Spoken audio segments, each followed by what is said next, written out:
আপনারা জানেন 26 তারিখে যে আমাদের প্রোগ্রাম হয়েছে, প্রোগ্রাম পাল্টানোর জন্য সর্বোচ্চ চেষ্টা করছে তারা, ঠিক কিনা? আমরা এই 26 তারিখে আমাদের প্রোগ্রাম দেখা তারা আমাদের যে সুন্নি আলেমরা রয়েছেন এবং আমরা সুন্নিয়তের কর্মীরা রয়েছি, আমাদের উপর হামলা করার জন্য তারা পায়তারা করতেছে।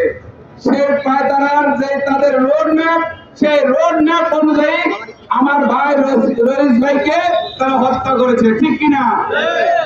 আমাদের এখন আমরা যা দেখেছি, আমাদের নেতৃবৃন্দ যখন ওখানে গিয়েছে, থানায় গিয়েছে, তারা বলছে মামলা নেবে, অদ্যাবধি তারা কোনো মামলা নেয় নাই। আমরা চাই আগামী 24 ঘন্টার ভিতরে মামলা নিয়ে আসামি অ্যারেস্ট করতে হবে।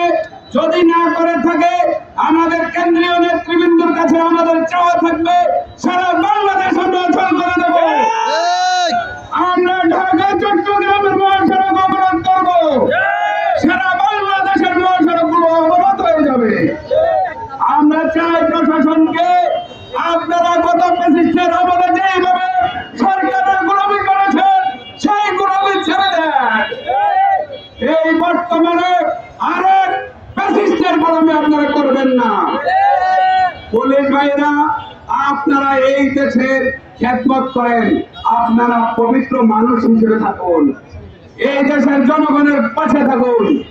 আমরা দেখছি আপনাদের মধ্যে স্বৈরাচারের রক্ত রয়ে গেছে। আপনারা আমাদের 26 তারিখের প্রোগ্রাম নিয়ে যে খেলা খেলেছেন, বিশ্ব দেখেছে, আপনাদের সন্তানরাও দেখছে। আমি বলবো বিচার মানুষের বিবেকের কাছে। আজকেও আমার ভাই যখন বললো তাকে পরিকল্পিতভাবে হত্যা করলো, এই দেশের একটা ভোক্তা অধিকারের জন্য মামলা হয় পুলিশ থেকে, কিন্তু ব্যক্তি হত্যার জন্য মামলা হয় নাই, কারণ পুলিশের হেফাজতে আমার ভাইয়ের মৃত্যু হয়েছে। আমরা যারা হুসাইনি কাফেলা, আপনারা জানেন আমার ভাইকে যখন পানি দেয় কেমন নির্মম জিনিস করেছে তারা। আমি একটি ভিডিও দেখেছি, আমার রইস ভাইয়ের মেয়েটা তুলনায় তিনি তার বাচ্চাকে খুশি করার জন্য 2 লাখ টাকা দিচ্ছে, মেয়েটি খেলতেছে।